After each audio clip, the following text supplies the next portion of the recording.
excited to be here with a bunch of great guys. We all share similar interests in Twitter hashtags, unreached, hashtag missions, hashtag what, we could keep going, missional, Christian. But we're really excited today to be doing this, harnessing tech and social media to propel Christian missions. It's something Steve Shermer and I, my co-host today, have been talking about. And as we were talking, we thought of you, Justin, because you do a great job of blasting the internets on a regular basis through drip tweets and everything else that most people have never even heard about. So we're looking forward to hearing more about that. But I'm just going to go ahead and introduce myself, and then I think Steve will, and maybe he could ask you guys to introduce yourselves as well. My name is David Joannis, founder and president of Within Reach Global, nonprofit mission organization reaching unreached people groups in the 1040 window, Southeast Asia, specifically in China. For the last 20 years, some would call me a missionary. I gravitate away from that particular title because it carries so many strange and even negative connotations. I call myself a missional starter, an artistic creative. But you can check out the organization that I'm overseeing, about 25 missionaries in China. That's withinreachglobal.org. And I also blog at davidjoannis.com. All missions all the time. In fact, you're going to see a bunch of posts on there from Mr. Justin Long at Act Beyond. I've got his permission and credited him, so don't worry. He should be okay with it. But yeah, really excited today to be talking about some really cool tips, tricks about how to harness tech and social media to propel, the passion for unreached people groups and the Great Commission. So that's me in a nutshell. And Steve, why don't you go for it? Yeah, so my name is Steve Shermer, and I lead a ministry called Silk Road Catalyst, and I've been involved in China for the last 15 years. Somehow, through a series of events, ended up here in South Carolina 2 years ago. And we focus on unreached peoples as well, currently in China and India. And so, yeah, I'm going to not promote that too much. I want to get to what Justin and Chuck have to say, but I'll let them introduce themselves first. Well, I sent your link out there, so you can check out Silk Road Catalyst. Oh, I had it way, if you're watching. Too. Oh, did you? Okay, all right.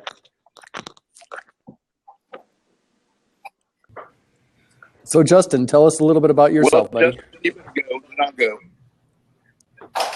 Well, I'm a 20-year mission researcher.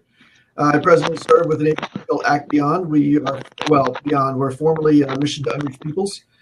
I've been with Beyond now for about, I think, 4 or 5 years. And mostly what I do is collect data and help people document the lessons they've learned so that we can cross-pollinate to new people and train new teams and hopefully see movements start. So I spend a good portion of my day just collecting data, doing analysis, sharing data out, answering questions, providing information, consultations, things like that. Mostly working with what we call the emphasis team, which is focused on starting cascading church planting movements amongst the unreached around the world. Beyond has about somewhere between 120 and 140, I forget the exact number, workers right now. And we participate in a number of networks that are quite a bit broader than that. So I track about 100 movements, and we're directly participating in probably, I think, about 20 of those right now. That's me in a nutshell. Very cool. I didn't realize there's so many people at Act Beyond. Yep. And we've got candidate conference later this week. I think we've got about 10 to 15 coming to that, and then we've got another candidate conference in June that we've got about an equal number coming to. So we are adding 2. Awesome. Before we get to Chuck, I would like to say there is a part of a little bit of jealousy on my part. I love to see how Act Beyond has kind of, it seems to me, a holistic style of prepping and encouraging missionaries overseas, through your work, Justin, and obviously others at Act Beyond, but it's really exciting, Thank you. Yeah. We, one of the things that we really feel is true is that missionaries are presently not sent with a lot of training, and we are really working on trying to change that. We're working with networks inside the United States to provide discipleship opportunities, disciple making opportunities in the States, because we firmly believe that, as I have said many a time, there's nothing magical about airplane seatbelts, and if you don't do it here, you don't do it there. So Yeah. we're very much on board with the idea of making disciples here first, and then adding the cross-cultural component when you get there, so that you're doing the same thing there that you are here, just adding that training piece. Yeah, I like that. Actually, Steve and I just, what was that, Steve, 2 days ago? Yep. Right. Yeah, that was a great conversation. I think one of the best we ever had about preparing missionaries, and it was called "Stop Sending Missionaries: Why More Is Not Always Better." So, right along the same lines of that, I think. Right. Chuck, tell us about yourself. Okay, well, I'm a pastor in the United States in New Braunfels, Texas. I have a book, in theory, coming out.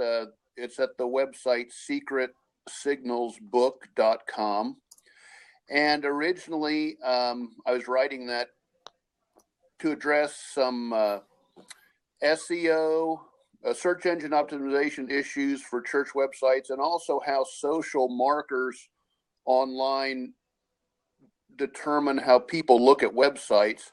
And then I realized that was too passive. And in my own work, I've been working with social media to try to do outreach. So it's broadened the book, and that's made the book publication date keep moving backwards in time, but hopefully it will be on Kindle someday soon.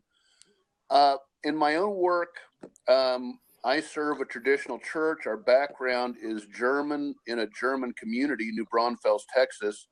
It's not German anymore. I mean, 30 years ago, if you were an Anglo and you walked into a store, someone would probably address you in German. That's not true anymore. But one of the things in my own interest was about church planting movements. And one of the strategies for church planting movements is to identify people of peace. I told one of my friends, I said, if I'm 6.5 feet tall and white and walk into an African village and someone says, "Hey, I've been praying 25 years for you and I saw your face in a vision like happened to David Watson," well, I'd have a pretty good idea who the person of peace was. But around New Braunfels, it doesn't seem to be that easy, and it's probably not that easy anywhere else. But I was looking for a way to find people of peace, and I was looking for something that would connect with our church's background.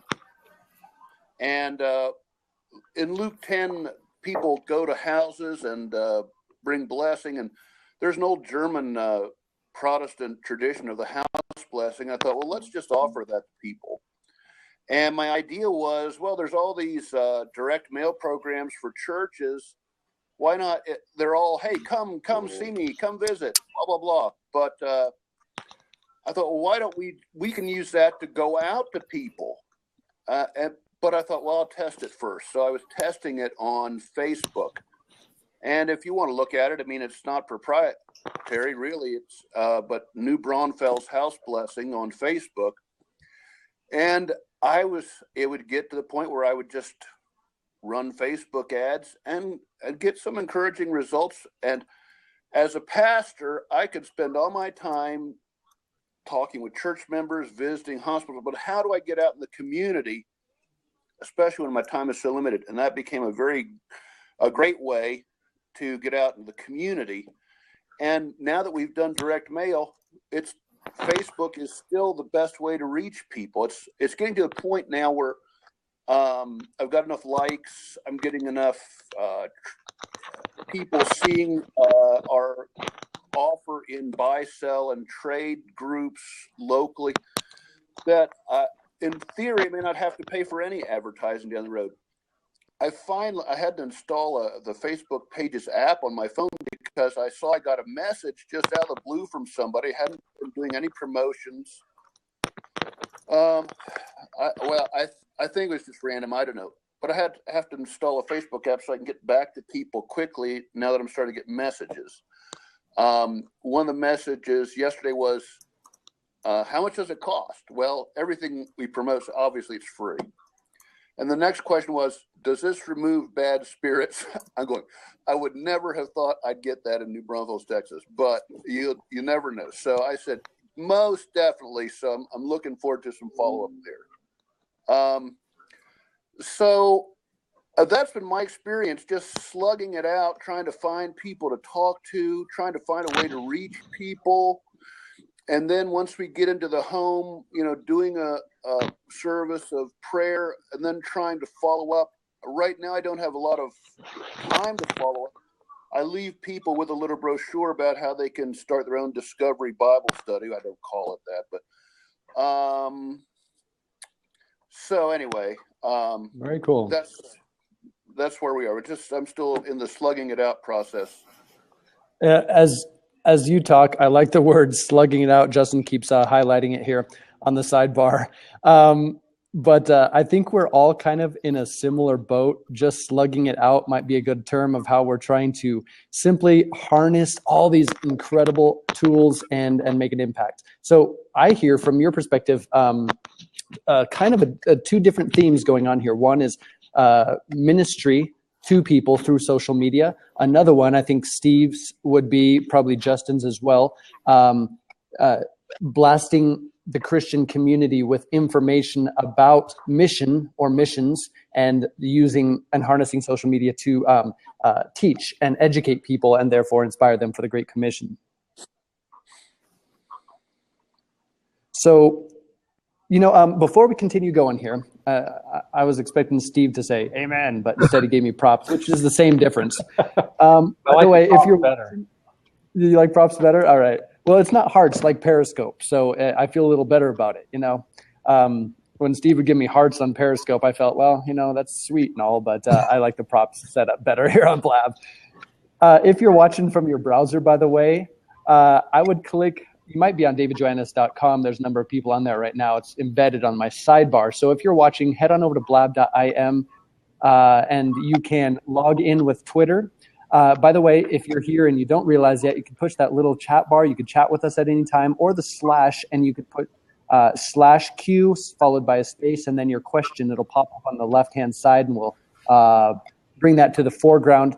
But oh, by the way, also, you could tweet this out and share it on Facebook. I encourage you to do that. It makes a cool little GIF of everybody in here. And in a while, we'll be taking some more callers when people call in and ask their questions. But Justin, tell us a little bit about, what you've been doing. I mean, if you follow Justin Long on Twitter, by the way, if you hover over any of our profiles, it'll show you our Blab profile. Go ahead and follow us there. Also, you can click on the Twitter icon there, and you can follow us on Twitter. But if you follow Justin Long on Twitter, you're going to be blasted constantly. Are you just sitting on your computer tweeting all day, or how does that work? Actually, I've been doing a little bit of iteration and testing. I had some software that I developed which would drip tweets, and then after a while, as an experiment, I reverted and decided not to run that, and I found that my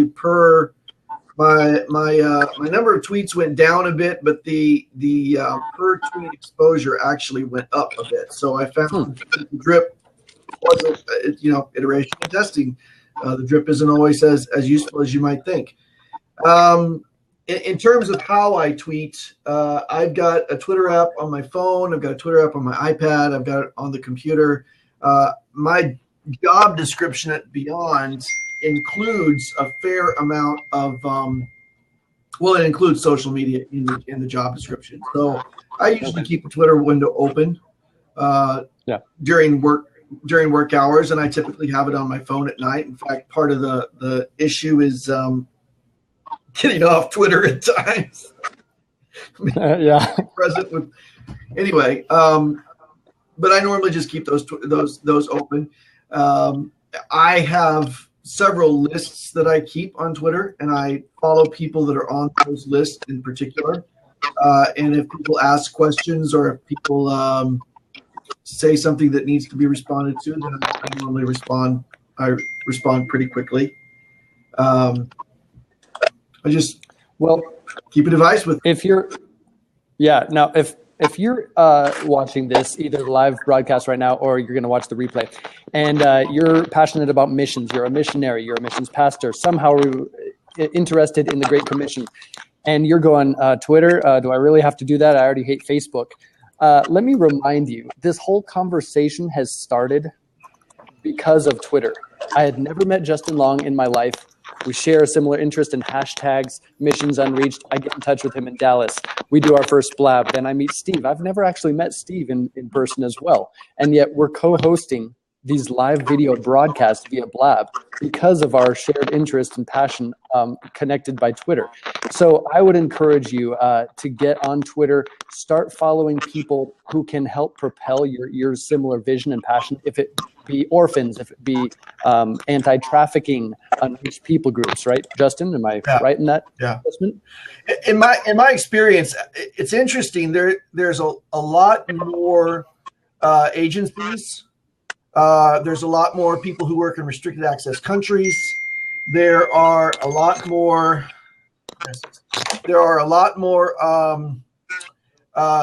journalists and analysis people and secular folks on Twitter than there are on Facebook.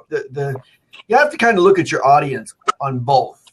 On Facebook, I have a lot of our prayer partners and a lot of our donors and a lot of our people like that. But on Twitter, I have a lot more information sources and professional folks and agency folks and that type. Partly because Twitter allows you, if you wish, a certain amount of anonymity.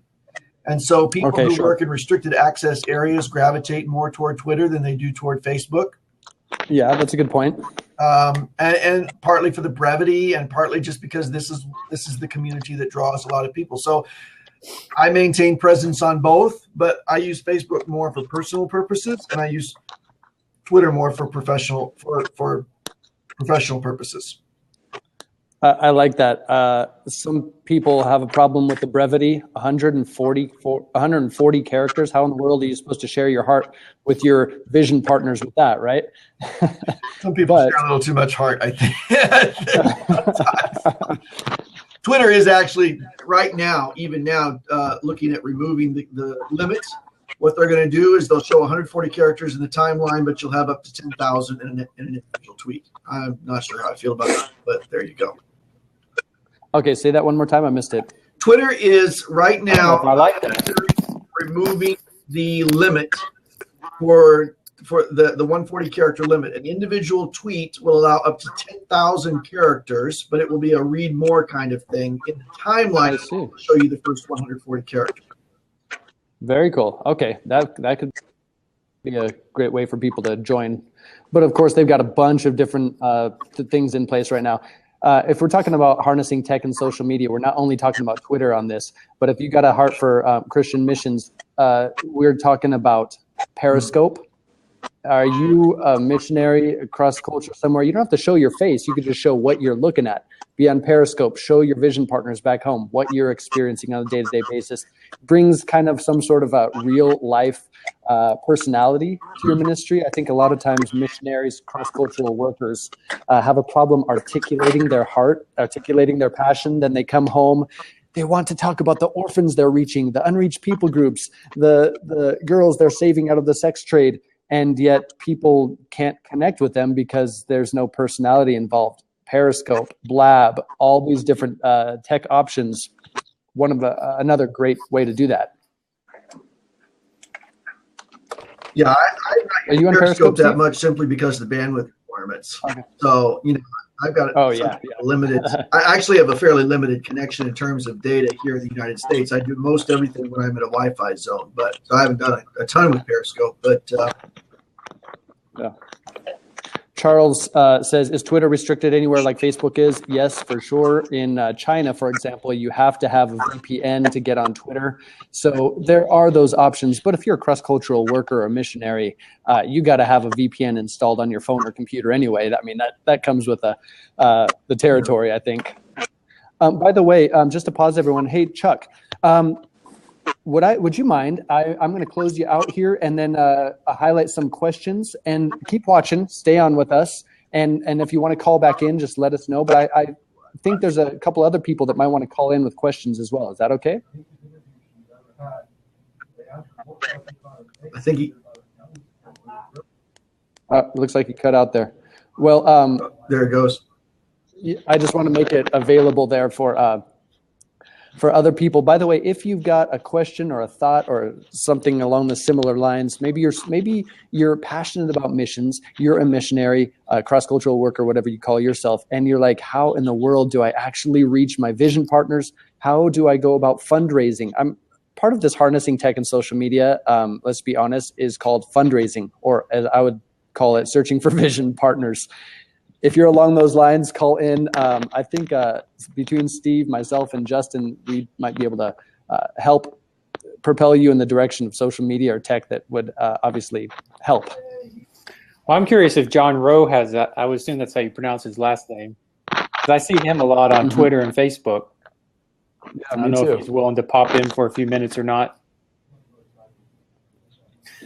But I would say I am not the social media guru, because I'm learning from David right now. I never heard of Periscope until I met David.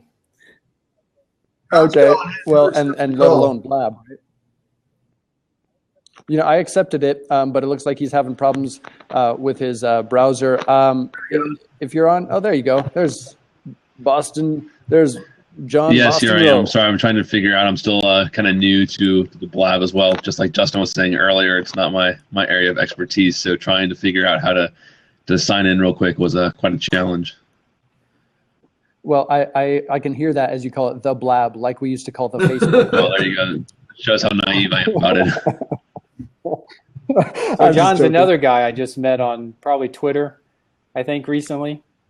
I believe so. Yes, actually, I think it was through the last Blab session on pastoral care to missionaries. Oh, okay. Oh, that's right. Yeah. Okay. Very cool. Yeah, we've been following each other for a while, but first time to see your face, buddy. Besides your profile. So where are you at with this? I mean, we were tweeting last night, actually. Sure. I love what's been said and shared so far. And I think Justin brings up a great point about trying to separate my Twitter and my Facebook. I have them linked so that my tweets go to my Facebook page. But definitely I've noticed the difference that when I engage on Twitter, it's definitely a little more specific toward missions or toward whatever topic is being discussed at the time. Whereas on Facebook, it definitely tends to be more friends and family that are not as connected to ministry per se, but just want to see how like my kids are doing or want to see how I've finishing up in school, various things to that nature. They have more of a personal interest in my life instead of a professional interest in ministry and what's going on with where we're at. Yeah, and one of the tricks, Robert Scoble's done a list of things that help with Facebook posting, and one of the things he notes is that algorithmically it appears that when you link Twitter to Facebook, Facebook's algorithm does not like that. And it will actually start to depress your posts a little bit. That's one of the reasons why I unlinked my Twitter from Facebook when I heard that. So I haven't really tested it out. I don't really know for sure, but I know that Facebook has a very, very strong visibility algorithm that you have to really be conscious of when you're doing stuff. And it's interesting. You can even see this active right in Facebook. If you've got your Facebook posts up and you start using their little controls to hide posts, like I tend to hide political posts in the political season, your timeline will dynamically change right there while you're doing it. Right. You'll notice that stuff it'll just vanish. It'll just go away. And if you start interacting with somebody, if you like or especially a comment is a strong signal. If you like or comment or reshare something, you'll start to see more of that type of stuff just automatically start showing up. For me, the interesting. Yeah, my timeline has 3 people in it: John Rowe, Justin Long, and Steve Shermer. No, I'm just joking.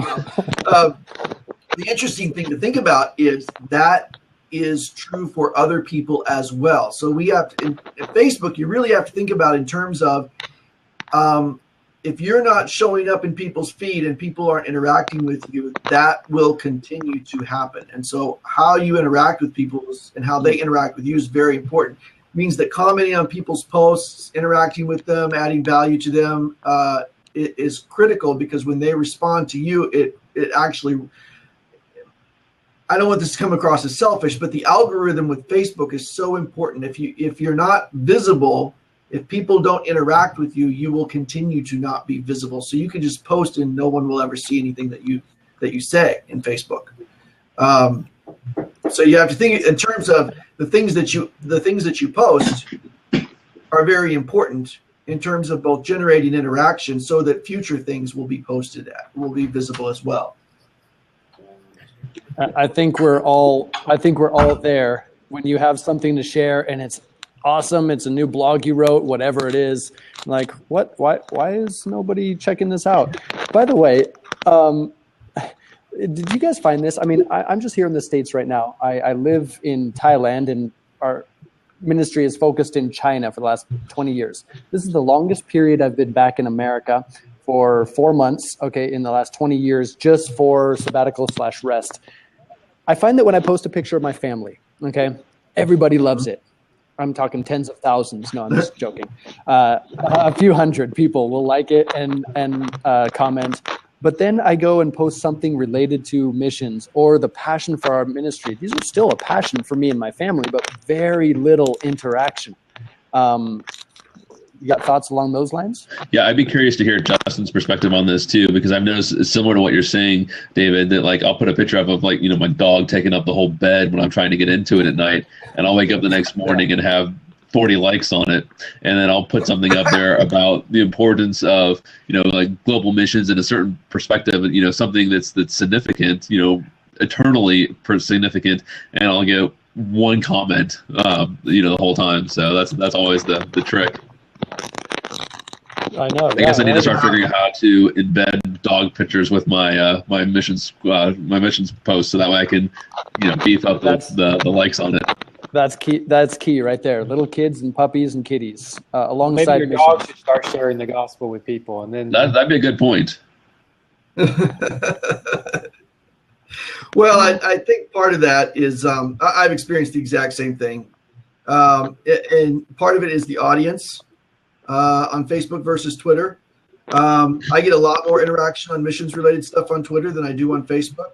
Part of it's the cost of liking something, the social cost of liking something.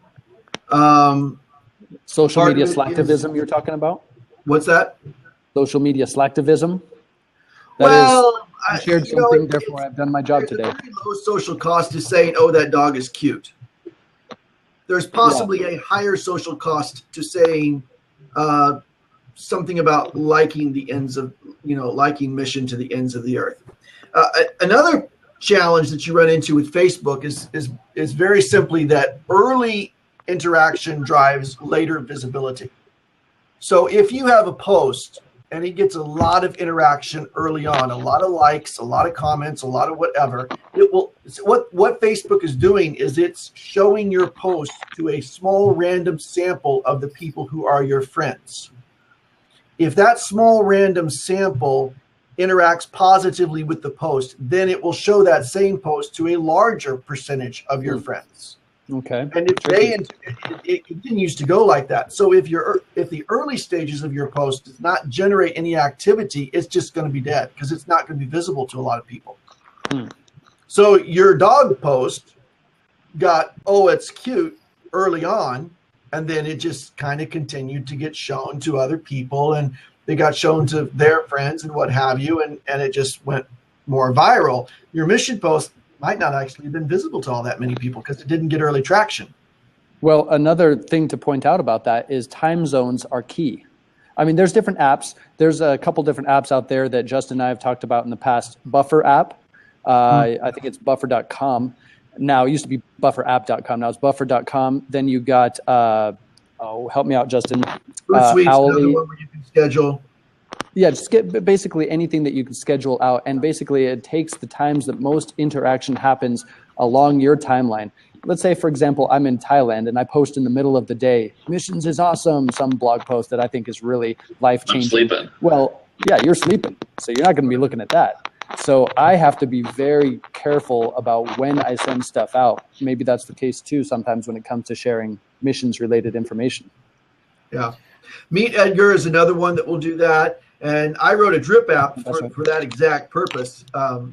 So Justin, let me ask, in terms of social media, Act Beyond and mobilizing, is Act Beyond using it to mobilize? Is it working?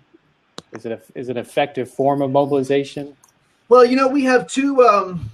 We have an Act Beyond official account where they tweet stuff out of there, and then they've got me, which I don't say to be bragging, but I'm on social media a lot. We put stuff out for people to be aware of. I put out content pieces. Beyond has some videos that we put out. Actually, our CPM videos are amongst some of the most tweeted, shared, what have you, videos that are out there. And I think there's some of the best videos that are out there in terms of explaining what CPM is. Church planting movements, for those of you who are following. Yeah, church planting movements. The people that come to us typically come to us mostly because of a word of mouth reference, but they also tend to be aware of us because of our social media posts. I wouldn't say that social media has ever argued anybody into applying to Beyond, but it's been a factor. It's certainly been a factor. It kind of is all a bit of a cloud. You've got perspectives, you've got your social media posting, you've got your blogs, you've got your word of mouth references, and all of these things tend to be data points that people use when they're determining whether an organization has a certain level of credibility and shares their values, whether they're going to come or not. The strongest signal that I have seen so far has been a word of mouth reference. Okay.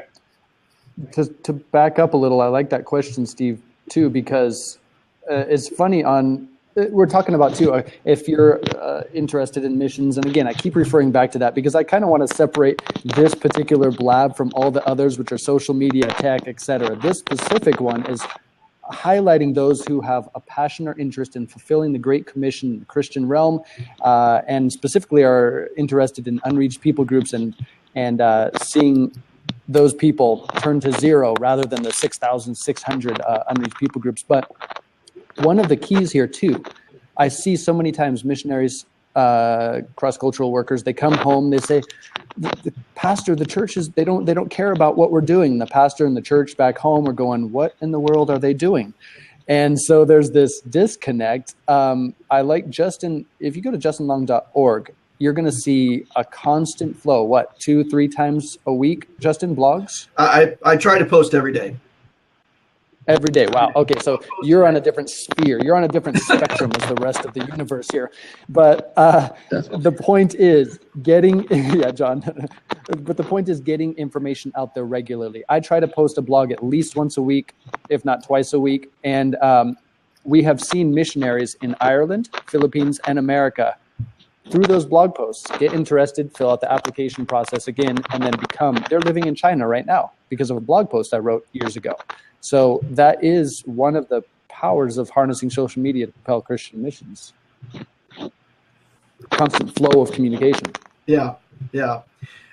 There's 2 points to Steve's question, which are both equally important. One is, are you using social media to mobilize? And the second point is, do you know whether it's working for you? And a lot of people use social media. I'm not so sure that so many people actually measure and have some kind of a measurement for how do you know it's working and do you know it's working? So how do you define? Okay, so how do they go about doing that? So give me some tools. How do people go about doing that besides, let's say, Google Analytics, obviously? Well, mine is. Let's see if I can. Whoa, we're getting the inside scoop here, guys. Write this down. Back to the old school Post-it notes. I use Post-it notes. Yep. Wow. So I have a thing. This is the leap of faith assumption. This is a specific hypothesis. This is the experiment required to test that hypothesis. This is the behavior that shows that whether that experiment is being proven. This is the success goal. This was the actual result. This is why I got the result. This is the insight I got, and this is the decision I made on the basis of that. All right, people. Justin needs some props for this. Come on. So I run virtually weekly experiments on whether my social media activities, whether my blogging activities are resulting in something that is provable. Usually, like this one, the most recent one, the hypothesis is 90% of the audience will have a 5%, 90% of the time, in this case, week, you'll get a 5% subscription rate to the blog. Okay. And so what I'm looking for, the experiment I'm looking for is the number of subscriptions, whether I'm hitting that. The behavior I'm looking for is subscriptions. The success goal is a 1% subscription rate per day. Then I've got the actual results, which this last week that I ran this was a 3% subscription rate. So then then I look at the articles I'm running and why I'm getting that kind of a subscription rate in that particular time when I haven't seen that before. Okay. I just run experiments. Yeah, I think we should call him the master machine. I'll second that. I'm pretty intimidated. That's intense. Yeah, we're going to close this blab out. Thanks for joining, guys. Have a good day. Actually, let's bring this down to the layman now, Justin. I mean, because not everybody's going to post a bunch of sticky notes. When people post sticky notes, they're like, pick up bacon at the grocery store or something. So what are some other ways people can actually measure? Let's just give an example. Steve is living in China, a decade ago. Okay, he's trying to, a decade ago might not be fair to assume. Let's say a decade ago, he has the same capabilities as today's social media. He's there in China, wants to connect with vision partners, wants to fundraise, wants to support the mission that they're doing, posts a bunch of stuff on Facebook and Twitter. Now, how does he follow up? How does he know if that's actually making a dent or a tangible difference? Well, the basic thing is, what is the overarching goal that you have? Mm-hmm. Okay, so you got to know that. And then you have to have some kind of a numerical measure about whether you're reaching that goal. All the likes in the world and all the comments in the world aren't necessarily going to be the measure of your success. The measure of your success... Yeah, Facebook likes don't pay the bills, do they? Likes don't pay the bills. The measure of your success may be, are you getting new prayer partners? Are you getting new followers who are following what you're saying? Are you converting those followers into prayers, givers, goers? Converting in the social media terminology, right? Right. I mean, one of the things I do is I track. When I get a follower, I track to see whether that person is subscribed to the newsletter, because that's the piece that goes out every day. That's the piece that That's the key right there for you, right? And I also track whether the people who are subscribed to the newsletter are becoming patrons or are becoming candidates at Beyond. And I think to Justin's point, if I could just interrupt real quick, Justin, I'm sorry to cut you off there. I think one of the important things to look at, I come from a kind of a research base where I provide pastoral care to missionaries. So one of the things that I look at from the very beginning is to define terms. When I'm talking with missionaries who are struggling, what is the real issue that we're looking at, and how do we get to where we need to be? So I think taking that position to what Justin was saying, identifying your parameters is something that I think we really don't do well. And I think Justin really hit the nail on the head when he said oftentimes the parameters we're defining are how many likes I got on my post, or how many comments I got, or how many replies on Twitter I got. But that's, as Justin was pointing out, is not really an accurate tool, because as soon as that thread is done, everyone's forgotten about it. Right. But I think what Justin was saying is, transitioning from that to following up to say how many people are going to get my newsletter now, or how many people are actually interacting with me on an ongoing basis, so that they can really be more involved, whether it be through prayer ministry, financial support, or just helping me spread the mission of what I'm trying to do through the ministry I'm involved in. So Justin, I just want to go ahead and hold on, let me figure out how to give you some more props here. I just want to give you some props on that, because I think the big thing is we're not very specific. Yeah, you need to have recurrent. The number of likes and comments on a specific post is not really so important. If you have somebody who follows every post, that's more important. If you have somebody that regularly interacts with you on a daily basis, that's more important. If you have somebody who regularly interacts with you and subscribes to your prayer letter and maybe gives once a year, that's even more important. You know, it's people who pray for you and people who give to you often become goers themselves, we found. But some of our candidates in the field were originally supporters of other candidates in the field. So what you're really looking for are markers of engagement. I like that. I like that a reiteration by all of you, Steve too, posting it, and then John reiterating it vocally. It feels good to get like a lot of likes on Facebook, reshares, but the whole goal of this particular blab, the whole goal of what we're talking about, harnessing social media and tech to propel Christian missions, is that we want to see tangible results, not just a little celebrity fan club. Right. And I definitely don't have as many Twitter followers as Justin Long. So, he's the celebrity here. Not really. We're just, that's not the goal. The goal is to see more Great Commission-minded people sent to the mission field, to see more prayers join our team, to see vision partners get behind us, not only prayerfully, but financially.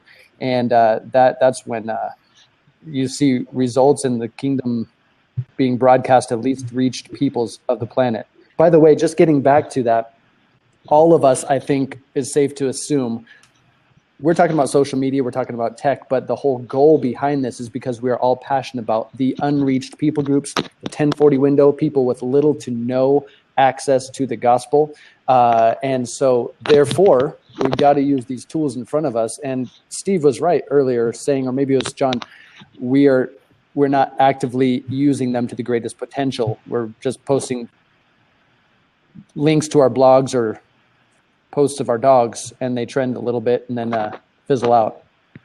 Part of the challenge there is to find the audience that you're trying to serve. You know, I've got 3,000 plus followers, but how many of those are bots? I don't know. I rarely measure the number of people that follow me. I measure more the number of people that I interact with on a regular basis. And then the question becomes, how do I serve them? When somebody has a question, when somebody has an interaction, when somebody needs some inspiration, how do we serve those people and grow that community to be of influence? That's the bigger question to me with social media is some people use social media as media. Let me pump out my latest piece of content. I try to err more on the social side. How do I interact with people? How do I serve them? How do I help them move along in what they're doing? That's kind of the long-term goal, in a sense, is growing that community and helping people move further along the Great Commission path. Yeah, Justin, if I could just piggyback that thought. I'm sorry, go ahead, Steve. Oh no, finish what you were going to say. Okay. Justin, if I could just piggyback that thought, one of my good friends here, I'm in Orlando, Florida, and one of my friends here is a pastor at a local church, and we were having breakfast not too long ago, and that's one of the things he was actually sharing when you're talking about bots.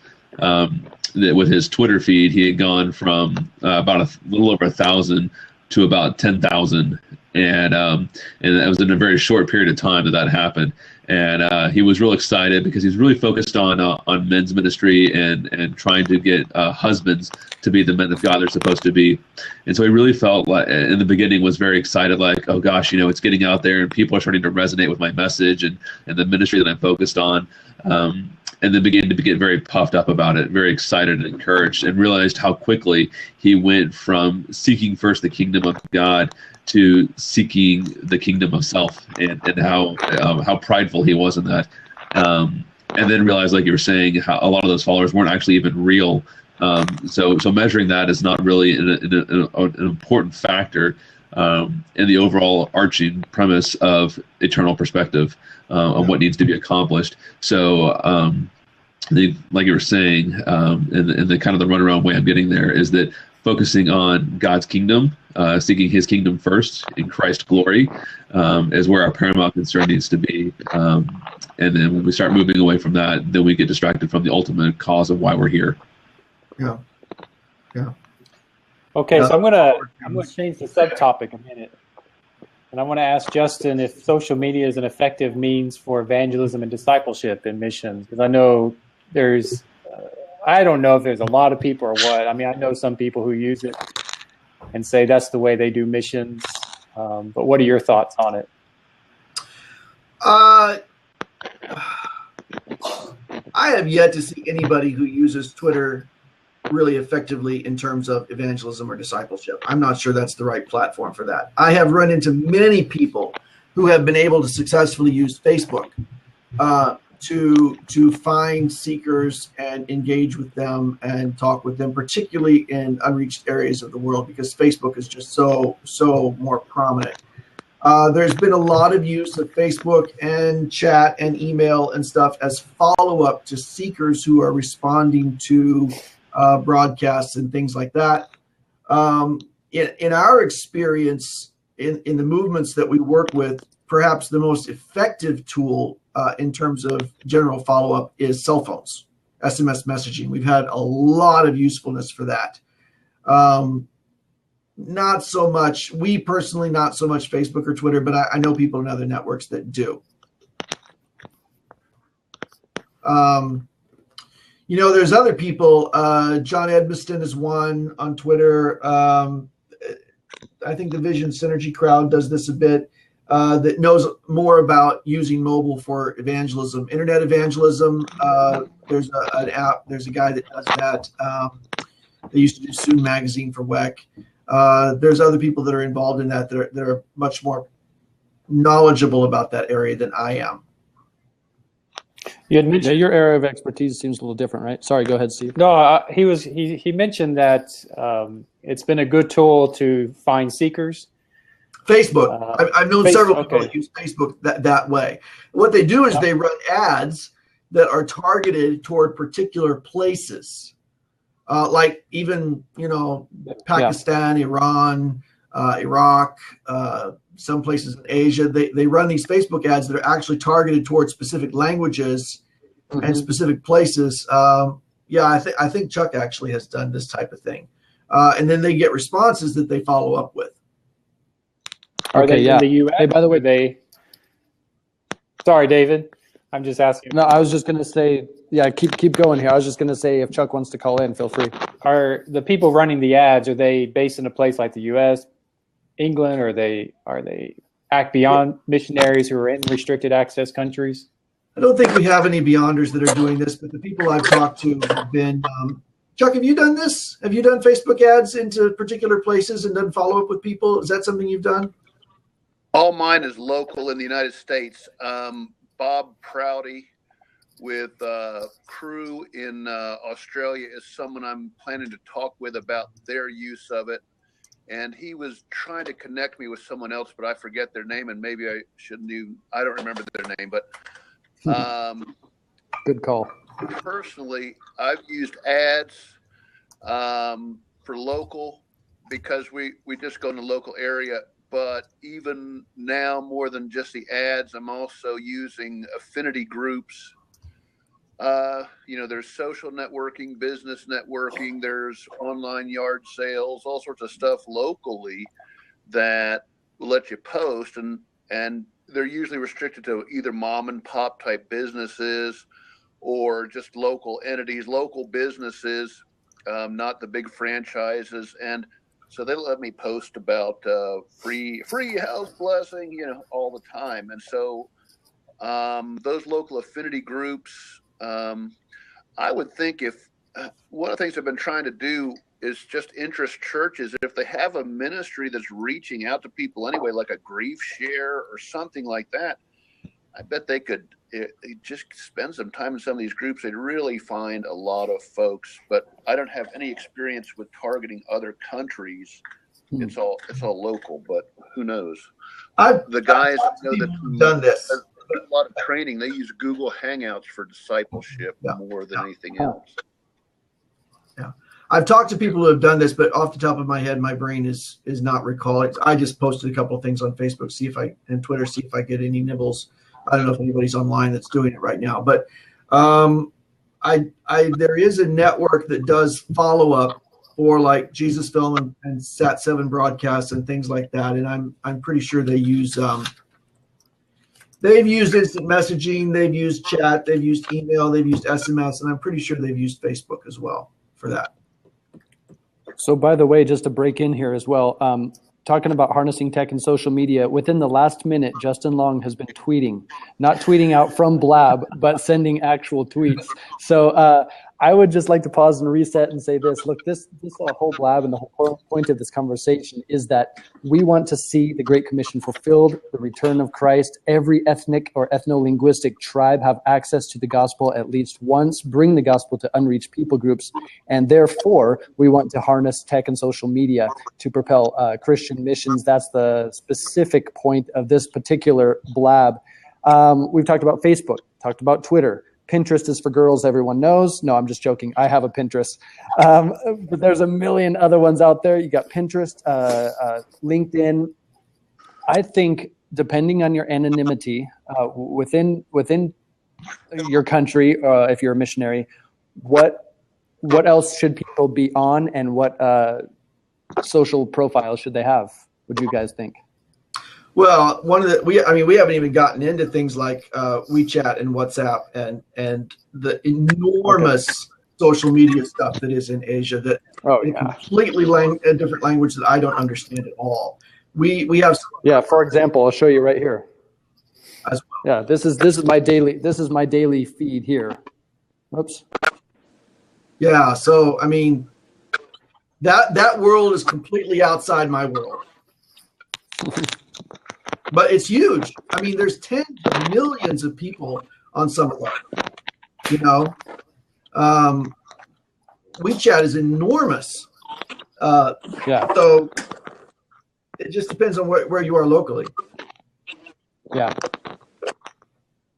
Okay. Well, can we kind of shift this a little bit, guys? Because I know we can keep going on this ads and targeting people, but let's get into a little bit more of something else here. Justin, you use Evernote a lot for, I think, right? Or do you still use Evernote? I never really used Evernote that much. I used you never did? Okay. I use EverContact to maintain my contact list. I see. Okay. Well, let me just share this link then. Let me just share this link then, because someone who's really changed my life is Michael Hyatt. If you've heard of him, he's written the book Platform: How to Get Recognized in a Noisy World. Former, I think, chief and editor of Thomas Nelson Publishers. He is very generous and open about the tools that he uses in social media to, I think, make a huge difference. I can't see your screen, David. Oh, bummer. Okay. Well, maybe I'll come right back on here. Do you guys see me? Yeah, I see you. Yep. Okay. All right. Might be the connection there, Charles. I'm not sure. Anyway, these are, if you check out that link, these are some great tools. Okay. All right, Chuck. Thanks, man. God bless. Yeah, it's good to meet you. Let's stay in touch. I wanted to give that link out there because we're not only talking about social media when it comes to Facebook, Twitter, LinkedIn, Pinterest. There are a number of different tools out there, from Evernote. I use Evernote every single day to do my blogging. I have hundreds of half-written blogs that will someday turn into some piece of missions gold. And what are some other things, tech, that people can use to harness this for the Great Commission? Any suggestions? Personally, you got 7 tools you regularly use. Cool. That I regularly blog, and I just my 22 tools that I regularly use. Okay, very cool. Try to update this. That's the one I just found. I think that's the most recent. I should update it for 2016. I'm just skimming here real quick to see. I think this is still pretty accurate as the tool list that I use. Okay. Cool. Yep. So that link is right there. We'll bring it to the forefront there. So obviously we won't have to mention them one by one. I do this little class or training for specifically cross-cultural missionaries when I'm in Thailand and China. I've done it a number of times. It's called How to Grow Your Social Networks and Raise Funds for the Ministries You Care About. We go through this whole list from creating your brand or product, who you are, what your vision, mission is supposed to be, your website, personal blog, Google, Facebook, Pinterest. We get into crowdfunding, PayPal, and giving options. What are your thoughts on, let's say, crowdfunding? I've got a bunch of friends right now. Justin, I know you always got a crowdfunding. Steve, do you ever do any crowdfunding? I have not done it yet. No? I've had about 5 or 6 successful crowdfunding campaigns, probably a total of $80,000 has come in for different projects, some for orphans, some for ministry vehicles, etc. Justin, you got some going on right now, right? Whenever I have a trip, if the trip is not fully funded, I'll usually try to do a little bit of a crowdfunding. I've not had as much success with that for individual projects. What I normally am looking for in terms of crowdfunding for me is I look for people who I call them patrons of mission research. Good. And I'm kind of angling after what Kevin Kelly talks about 1,000 true fans. And basically what this article, which was very pivotal, where is it? Kelly, 1,000 true. I've pointed a lot of people this direction. And actually, this is the thing that Jeff Goins has been writing a lot about here recently.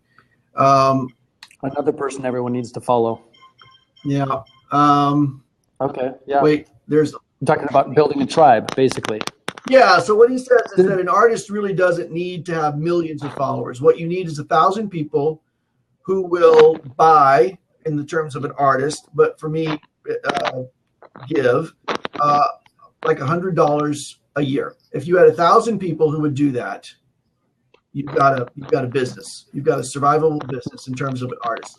I don't know that a missionary necessarily needs 1,000 people, but a strategy coordinator budget normally is about $100,000 a year when you think in terms of both personal support and in terms of operational funding. All of the air tickets and all of the vehicles and all of the resources and all this kind of stuff. So that's kind of what I aim for. That's what I've been working on developing, and that's my basic. If you want to be a patron, I'm looking for people who will give $100 in a given year. That's my crowdfunding thing, and that does tend to work for us. That has been more successful than anything else, because when people really buy in to what we do and want to help us, that's an easy way in. I think what you just touched on, to expound even on Steve's questions too, is a terminology of what you call your donors. Donors, I don't like that word anymore. I call them vision partners. You call them patrons. What, Steve, you have a specific title? I don't yet. Buddies? I might steal your vision partners thing, though. Do it. It's no copyright. You copy, right? We both lived in China. We know that's the case. So I really like the idea. Yes, I think crowdfunding campaigns, you could use a bunch of them. I use You Caring right now because it is free. There's no external fees minus those that occur on Stripe or PayPal that they use. But I use that You Caring. You've got Indiegogo, Kickstarter, a bunch of them out there. I use those for specific projects, funding an orphan home or something like that. But when you're talking about searching for vision partners, this is something that I think the whole point of this conversation is about, using Facebook, social media, and making the actual phone call, meeting face-to-face with people who share an interest, and therefore inspiring more people to become vision partners. What I mean by that is they're praying for you and they're giving financially, and it is either to your family or to your mission or agency, whatever it may be in your case. Yeah. We use patrons because in a way what we do is information based, and it's similar in a sense to what museums do. They curate information in order to educate and inform, and we curate information in order to inform and to teach and to train. And so we're looking for people who value, who understand the power of research and information, and who value that and so that's why I just gravitate toward the term patron, because it has that kind of informational connotation. And also the other thing that we have found is that in terms of sponsoring mission research, the idea of a single annual gift, like patronizing the museum, it tends to work better than we do have monthly partners, but a lot of those know us personally. Most people become patrons first, and then they might become a monthly partner. But even people who give on a larger scale do tend to still give once a year, and so it works better for us. A lot of this is just iteration and experimentation and finding out what works. For us, a single annual gift works better for most people who work, and for other people, a project gift will work better, or a monthly sponsorship of a missionary will work better. It just depends.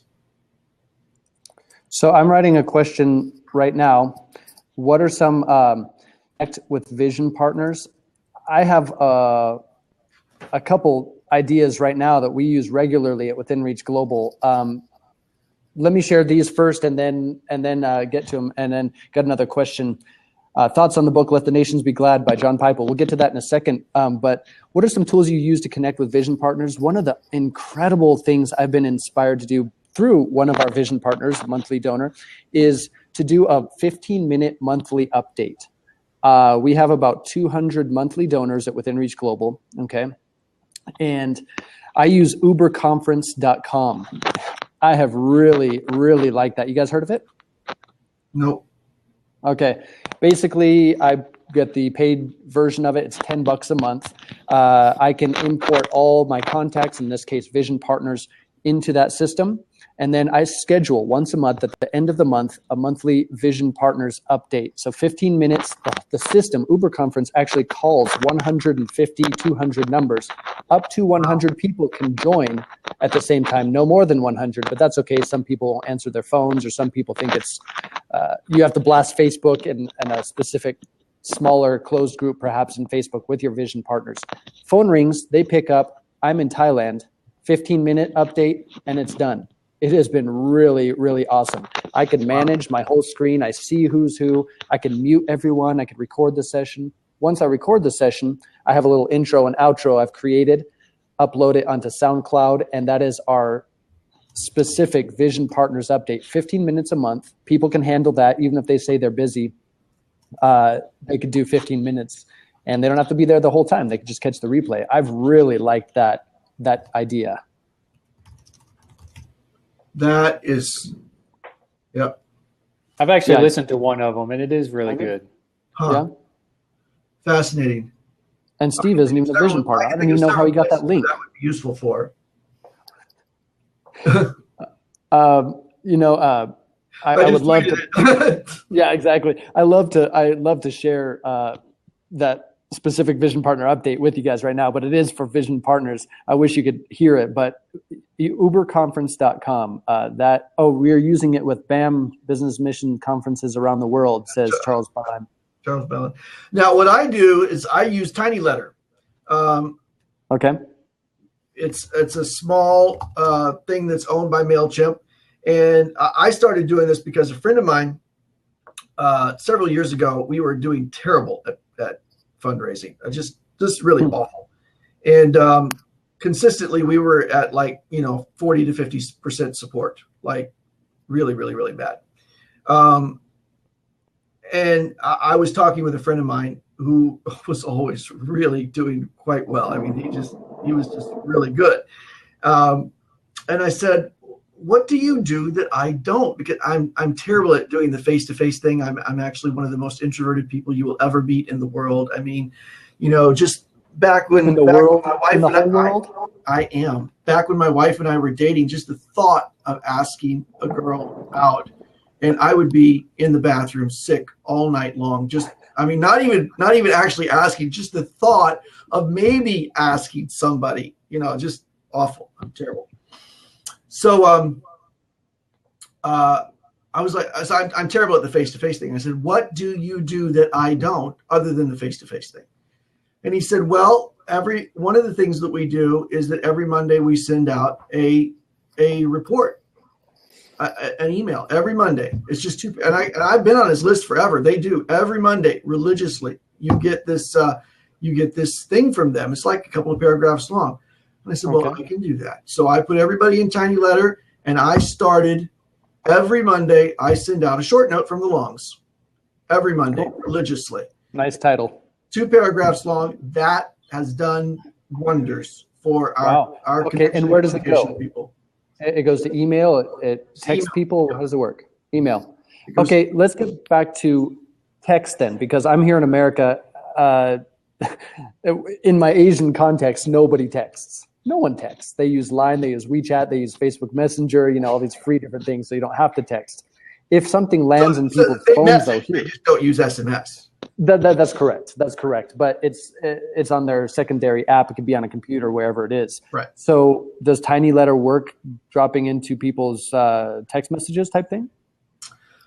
No, it goes to their email accounts, because the people that are our donors, they get the email and they like that. They open it, they read it, they respond to it, they let us know they're praying for us. It's been phenomenal. When we moved to Dallas, I sent out a short note that said, we're coming to Dallas, and I need connections for where we're going to live and within 24 hours. There was one point while I was on an exploratory trip here, and I had a really bad day, and I didn't find anything, and it was just awful. I sent a short note that night. I said, please pray. It's just like running against the wall. The next day, I found a place. Wow. Doors opened, everything worked, because people just responded and they were praying for us, and it just helps a lot. So what's the difference between Tiny Letter and MailChimp? Tiny Letter is much simpler. It's just you compose and you hit send. You can include pictures and various things, but I use MailChimp for my main daily blog. I use Tiny Letter for my donors. It's just a very simple, and it's free up to a certain number. I think it's like up to 2,000. It's free, and it's just very easy. The point here being that not so much the tool you use as the disciplined, regular connection with people who support you. I happen to do it by email. David happens to do it by voice. It is that disciplined, regular connection with people that's important. That was the thing I was missing. I was not having that regular connection. Now I do it every week. Every week it goes out. Yeah. Even if I'm traveling, every week it goes out. Because you've scheduled it, or what? Because I write it from wherever I am. Okay. All right. So if you are a missionary, you're a cross-cultural worker, you're someone who is in ministry, you need to start harnessing tech and social media to propel Christian missions. Perhaps it is not you. Not everybody is going to really dig tweeting everything out and Facebook posting, but you got to find someone at least within the ministry, within the organization, to use those social media tools. That will, I think, really inspire more vision partners, more patrons, more people to get behind the vision and mission. Unless you guys have more thoughts on that, there was a question by, let's see, Jonathan. It says, thoughts on the book, Let the Nations Be Glad by John Piper. A little bit off topic, but not really, because we're all talking missions here, right? And I can't bring it to the forefront. Can you, Steve? I don't see it on the sidebar anymore. I don't see it either. Well, I'll credit him and rewrite it here. You guys have all read that, obviously? I never have. No. I never have. I think I read the first chapter. I was glad, so I didn't. Charles is like, what? Nope, I have never read the book. Well, again, you guys, thanks for joining. Have a great day. This is over. No, I'm just kidding. That's the book where he says missions exist because worship doesn't. Correct. And there's a number of really good quotes out of it. And from what I understand, that's basically all you need to know out of that whole book. Right. It's a great motivational book. I like what Charles said. He brought his wife to the understanding of missions. Well, I've heard a lot of people that this is the book. I've never read it personally, but a lot of people I know of that this is the book that inspired them and really, really did fantastic things for them. I've never personally read. I like Piper. He's very passionate about missions. I appreciate that. Piper and I don't agree on a lot of I don't agree with Piper on a lot of things theologically speaking. Oh, I thought you meant he didn't agree with you. No, doesn't know I exist. So Okay. I'm sure he's subscribed to the Long View or Long. No, not really. I serve my audience, and my audience is very small, and it's very, very precise, and I'm happy with that. You know, I serve the trainers of movements. That's who I'm focused on. I'm not focused on the entire world. So, you know, I like how you're happy about that, and that's just how it is. I think a lot of times we're constantly trying to get more likes, more people, but that's not necessarily the case. Before, again, I've been in China for the last 20 years. When I would come home to America, I'd want the biggest church, the most people. That's the place I want to speak. In retrospect, you get little to no response because you is plural, and everybody looks behind their head and says, well, I'm not going to give. Rather than now, I've had this whole shift in my mindset through the book, Steve Shadrack's The God Ask. Have you ever heard of this, you guys? Mm-hmm. I have. We recommend it to all of our Beyonders. That's another book I have not read. Okay, it is an excellent book. Obviously, things get redundant, but it is very good about meeting with people face to face. I haven't spoke at a church. I mean, a couple times, but I gravitate towards small groups and individuals, asking them specifically and personally, would you mind coming on board for X amount of dollars, maybe 100, maybe 300, and people will respond to a direct question like that. I don't think we're being rude or it's too much for people. We're actually giving them an opportunity to invest into eternal things in Christian ministry. So I've really been inspired by The God Ask by Steve Shadrack. In fact, I want to, Steve, do a blab with him. I've been trying to connect with him. I have found, I had a guy that worked with a major relief ministry in Asia, and he told me one time, he said I rarely ever go to churches or to foundations, either one. He said it is much easier to get a major donor to stroke a check for $10,000 than to try to go through the committee process of a church or a foundation and get, $10,000. So I know a lot of missionaries now in various agencies that have completely, their missions have shifted to where their missionaries are almost completely supported by individuals, not by churches or organizations or foundations or anything. It's individuals. And, I think that's just the shift that we're making. Yeah, Charles says the same thing. I agree. I see that as well. What about you, Steve? Okay, let's get back to this. We do need to fundraise. We do need to find vision partners. How is that going for Silk Road Catalyst, Steve? Boy, that's a question on the spot. Wow, sorry. Yeah, you're my co-host. You're ready for 2015 was rough. Rough? Yeah, it was a difficult year for us, but it's gotten better. So, when we lived in China, I would say most agencies would have considered us way underfunded, but in thought, I probably thought the same thing back then. But in reality, looking back, I was like, wow, I wasn't. I was fine. I mean, we weren't struggling, we weren't suffering. We had a decent place to live.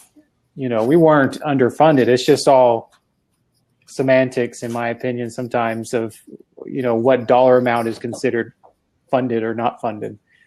Sure. Being in the States has been a little bit more challenging for us, just in the transition the last 2 years. And plus we also came to a new location, so we're still getting to know people. Well, that's kind of tough. It's Texas, South Carolina are two different cultures. I grew up in Dallas. I actually grew up in Plano.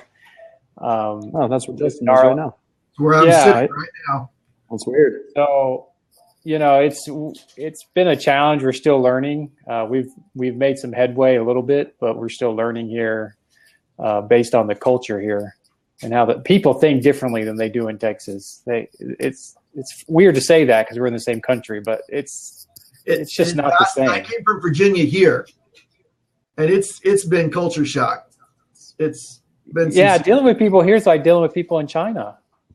Well, I could say the same thing. It's not a bad thing. It's just it's very extremely relational. More so. I can't hear what you guys are saying now. Anyway, it's extremely relational here, more so than Texas. And well, okay, let me ask you this then. In retrospect, could it be because perhaps you didn't have some of these tools in place, Tiny Letter, Uber Conference, a way to connect with people, or am I just going down a completely wrong assumption? Well, yeah, I've never heard of Tiny Letter or Uber Conference or something like it, a way of means of connecting with people. I mean, connecting in terms of, I've been to the fundraising boot camp by Steve Shadrach. Oh yeah, the SRS. I've done the what's the newer one? The Kingdom Come training. Yeah, that's the one we use at Beyond. Yeah, and I actually like that one just because you don't have to travel anywhere, and they have a lot better accountability at the end. But I've gone through all that, and it definitely worked for us for what we needed it to be. But I also know there's a point, at least I've learned, there's a point where you can only do so much of face-to-face, one-on-one conversations with people, especially when you're trying to raise money for, like I have to do, beyond just the needs of my personal family needs and ministry needs. We've got to think beyond that. And so it's kind of like I'm learning the balance of face-to-face versus public speaking versus technology, and I have to figure out how to approach it through all those avenues. So I haven't figured it out yet, to answer your question. I'm still, what did they say? Just what did the guy say earlier? What did Chuck say about church planning? Yeah, testing or something. Logging it out. What's that? Yeah. Logging it out. Yeah. Yes. Yeah. Honestly, most we have like a hand. I could count them on two hands with fingers left over of donors monthly donors who I have known face to face. And most of them, 90% of them, I don't think I ever actually directly asked.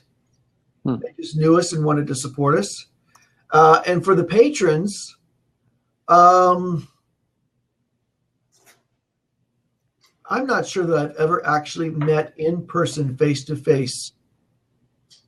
That's not true. I'm sure there's been some patrons that I have met in person, face to face, but none that I've directly asked, will you be a patron or anything like that. It's been purely spontaneous on their part in response to the content that we put out. Some people really like the face-to-face ask. Other people don't need it. I stink at it. I hate it. Well, what's funny is when I came back, but this has been about a year transition for me coming after reading the God Ask, a little bit less than that. I would come sit down with people. I would stay up from 10 p.m. to 2 a.m. probably for a week solid, 3 weeks out before my trip to America because I'm in Thailand on a different time zone. And so I'd make all these phone calls until I finally got a real human and connect, set up a time, set a place, we're going to meet. And I would always mention to them, not trick them into it, want to share some things that God's doing in our life, God's doing in our ministry, and some of our financial needs. Can I meet with you? Yes. And I sat down with people I've known for 30 years. I mean, I'm 37, but I've known them for, almost my whole life and said, look, I need you on our vision partner team. I'm telling you, man, we got 20 or 30 different new vision partners because it was built off of relationship, but I'd never asked them and they didn't know our needs. Even sometimes my dad, he's like, so what are you doing in China? It's like, well, if you guys heard of withinreachglobal.org, you go check it out.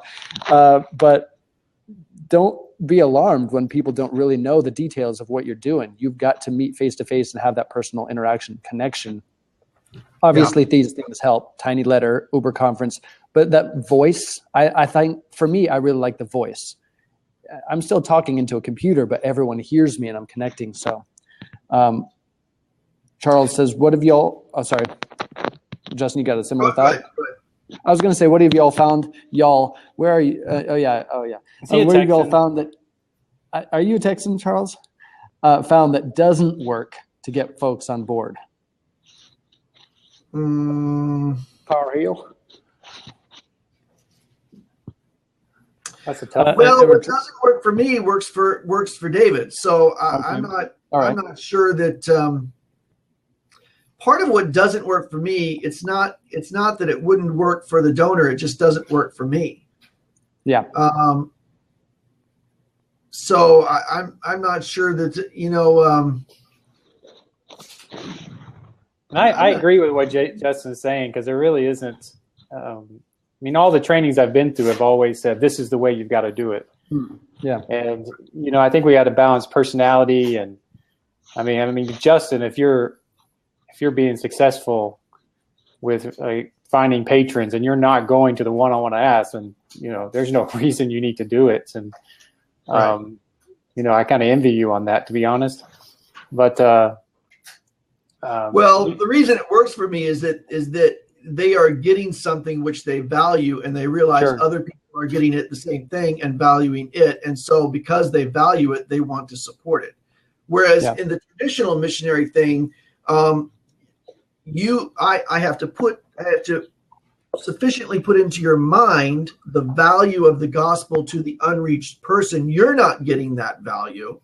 You're already reached. You're already a believer. You have to see the value of reaching that unreached person. Whereas in my particular position, you're getting value. So it's a little bit easier. I don't necessarily have to go do the direct ask, because part of the direct ask is communicating a vision, communicating something that you value, so that you will do that for somebody else. Whereas in my position, you're a little different. So. And I'll say to Charles, I've done ask on social media for projects. I don't think there's anything that hasn't worked, but it hasn't always worked. Okay, that's a good point. I've had projects where we had to bring someone in from Central Asia into China, and we needed a quick $1,500, and I had it within 24 hours. Sure. The Kickstarter thing has never worked for me. The Kickstarter. Then I've had things in India. Websites. Nothing. I mean, just absolutely no response. Now, I have done what I think you're talking about doing, which is I've got a trip coming up. It's a $2,000 trip. I put a line in my tiny letter, in my short note. I put a line on the website, and I've crowdfunded it that way, and it's come in fairly quickly. But, for a Kickstarter or something, for a specific website that does crowdfunding, doesn't work for me. Now, I guess it works for David, but it doesn't work for me. Well, it's about the constant communication, and it is work. Here's one that I recently did. This is very much along the lines of the same thing as a personal trip, going down to officiate a wedding, and it was easy to raise funds for, because again, it was family related to mission. Right. And I think that was the connection. Whereas you do something for an orphan home, or you do something for social injustice, people can't put a face or a name to these obscure people, and you really got to pound it heavy on social media and give them names, call them by the name, create the story. I mean, tell the story of these people. All of these things that we're talking about take work, take effort, and you have to find what works for you. But in the end, I think the whole point of this harnessing tech and social media to propel Christian missions is to inspire other people to join what God is doing in the nations, and see that their specific part, as through their personal inclination or bent or their abilities, to join the Great Commission and see people reached. Yeah. So is there a point that you can ask too much for a certain thing on Facebook, Twitter, or something like that? I've often thought of that, and I've often thought I did it until I reach out specifically to an individual donor who has given the most. And I said, I don't mean to ask you again. I know you just dropped $1,500 like 2 weeks ago. Am I asking too much? He said, no, what do you need? And drops the same amount again for some certain project. I think people like to be asked. And again, we're competing with constancy of ads all the time. It's not like the Humane Society and Coke and Taco Bell is not blasting into everybody's ears at all times. To have my scheduled posts or my posts go out once a day, twice a week, that's not overwhelming people by any means. They could unsubscribe or turn it off at any time. I think people want to know where their investment is going. Justin might have different thoughts on that, but you do post a lot, so maybe you share a similar Well, idea. for me, I found that if I didn't communicate on a regular basis and then out of the blue wrote and said, "Oh, we're at 50% undersupported. We desperately need your help right now," that did not work well. I will say that for us, communicating on a regular basis, weekly, what we're doing in that week, so it's a timely update, and regularly providing valuable content to people. Whenever I do those two things, the weekly personal update, the daily content, the weekly roundup, I always attach to that, here's how you can become a patron. It's a low-key ask, but it just goes out every single day. And when somebody sees the value in something and they feel led by God, they'll respond to that. In a way, I'm kind of doing what's his name? Everybody says he never asked for money. George Mueller. Okay, everybody says all he did was pray. He never asked for money. Well, not entirely true, because what he did was he was constantly telling the story of the children's homes. He might not have gone and directly done the televangelist thing of asking for money, what have you, but he was constantly telling the story, and the ability to give was there when he told the story. That's kind of the approach I take. I agree with that. Is I am constantly doing something, providing content, providing something of value, helping people along, and there's always that ability to give right there. I don't make a big deal out of it until I get to a point where I've got something major coming up, like a trip, and then there's like, okay, this is what I'm doing. This is an opportunity to give, and people don't seem to mind. They give. I think, again, you're not surprising people with some random need and they haven't heard from you in a year. You have that constant relationship through, their interest in your messages and your blogs. By the way, if you haven't already, go to justinlong.org, subscribe to Justin's posts. I think they're quite riveting. If you go to davidjoannis.com, you're going to see a bunch of curated blogs from Justin on there. Justin will help trend my website. Thank you very much. And in fact, in the last week, for over a period of 4 days, I had 60,000 people come to davidjoannis.com. It was awesome to see, but it was not from a post that I wrote. It was called "Why Missionaries Can Never Go Home Again" by a guy named Carl Dalford in Bangkok. And I asked his permission to put it on my website, credited him. Yeah, I know. For me, 60,000 was big in 4 days. So, but again, I credit him, and we're helping each other. And I saw a lot of new people sign up for my newsletter, either through Within Reach or on davidjoannis.com, which is just simply my posts going out to them. So take some time, set up your system however you want it to work in constant contact. Well, sorry, I don't like that. I like MailChimp much better. Take some time, set it up. If you need help, Justin and I and Steve are always there to give our 2 cents or more. And I think it's going to really enhance the communication of your storytelling for mission. Steve looks like he just moved in there to say something important. I've got my phone and everything buzzing in front of me right now. Yeah.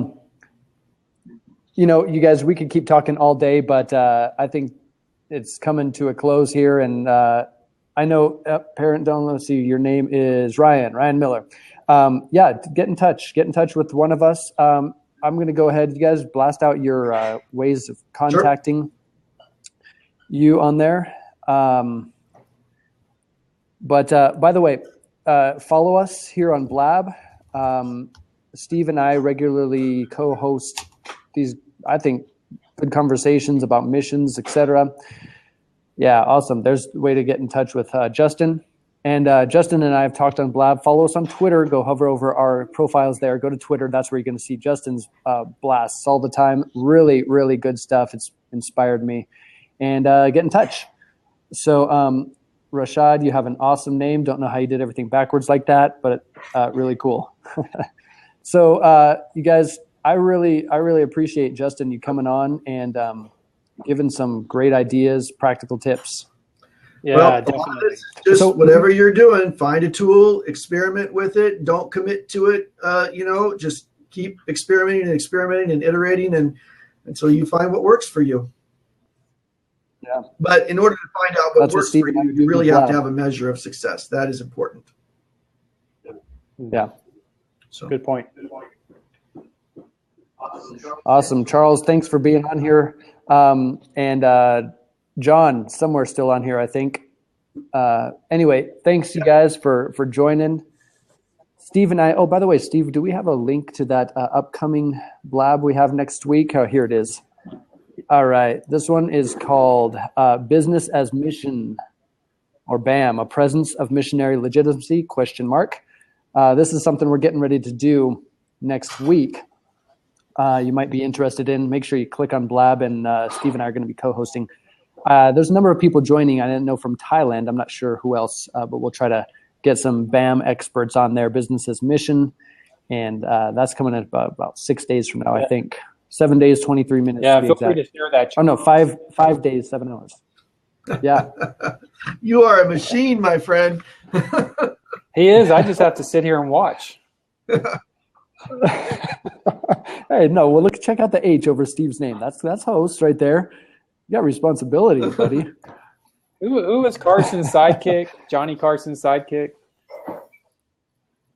Oh, I'm tell ya. not that old, am I? I remember Carson, but that was a long time ago. Ed McMahon. That's the guy. Edmund Mann was pretty epic, I'm not going to lie. So, all right, guys. Justin, blessings. We'll point more people over to justinlong.org and definitely to beyond.org. That's Act Beyond's website where Justin works and ministers through. And make sure you check out silkroadcatalyst.com. I think Steve put a post up there. Get behind the vision that Silk Road Catalyst is doing. And then, yeah, there it is. And then check out davidjoannis.com and Within Reach Global.